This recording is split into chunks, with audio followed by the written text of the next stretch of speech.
Assalamualaikum warahmatullahi wabarakatuh. Segala puji kepada Allah Subhanahu wa taala yang telah memberikan kesempatan kepada kami untuk membahas mengenai beberapa nabi yang ditemui Rasulullah sallallahu alaihi wasallam saat Isra Mi'raj. Simak video selengkapnya berikut ini agar mendapatkan ilmu pengetahuan kepada kita semua. Peristiwa Isra Mi'raj menjadi salah satu peristiwa penting dalam sejarah Islam. Isra Mi'raj merupakan kisah perjalanan satu malam Nabi Muhammad SAW yang ditemani oleh malaikat Jibril.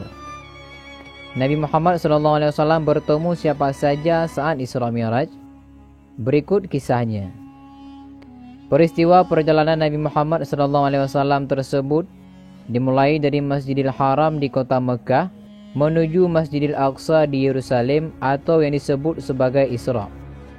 Lalu perjalanan Nabi Muhammad SAW dilanjutkan menuju Sidratul Muntaha atau langit ketujuh atau yang disebut sebagai Mi'raj.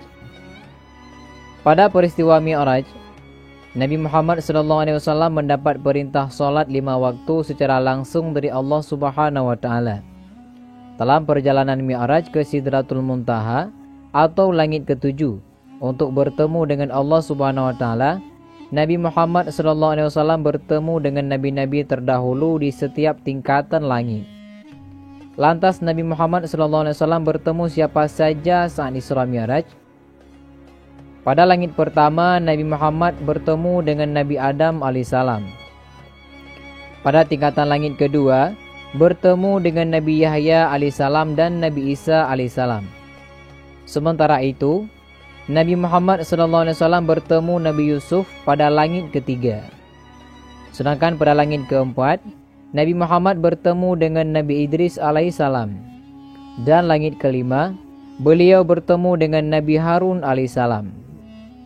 Nabi Muhammad SAW bertemu dengan Nabi Musa alaihissalam. Dan di langit ketujuh, ia bertemu dengan Nabi Ibrahim alaihissalam.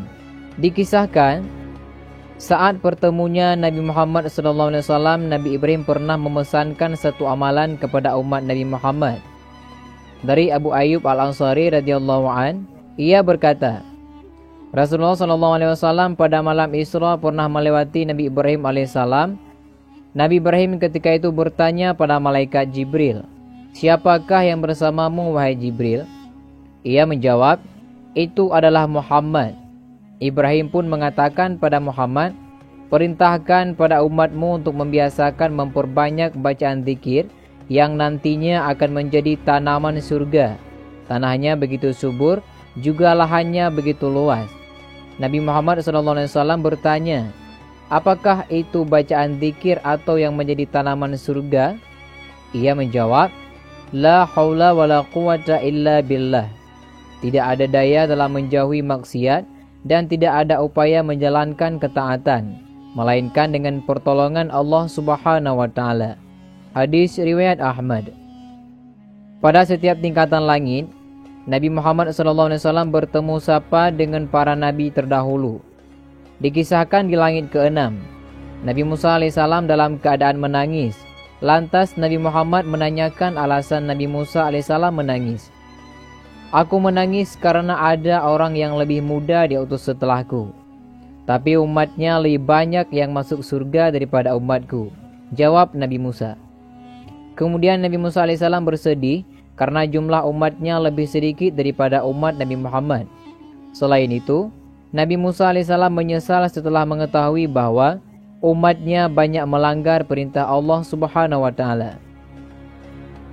Pula dikatakan bahwa Nabi Musa menangis bukan karena hasud ataupun iri. Di alam itu tidak ada lagi sifat hasud bagi tiap-tiap orang mukmin, terlebih hamba pilihan Allah. Nabi Musa hanya merasa menyesal karena tidak bisa meraih pahala yang seharusnya bisa mengangkat derajatnya di sisi Allah. Saat di langit ketujuh, Nabi Muhammad SAW bertemu dengan Nabi Ibrahim alaihissalam, lalu meneruskan ke Sidratul Muntaha dan menerima perintah mendirikan solat sebanyak 50 kali sehari dari Allah Subhanahu wa taala. Setelah kembali dan turun, ia bertemu dengan Nabi Musa dan beliau berkata, apa yang telah diwajibkan Rabbmu atas umatmu. Nabi Muhammad SAW lantas menjawab pertanyaan tersebut.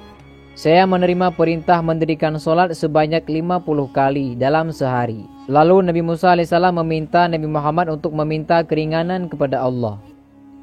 Nabi Muhammad kemudian menuruti sarannya dan kemudian permintaannya dikabulkan, sehingga kewajiban solat menjadi 5 kali sehari.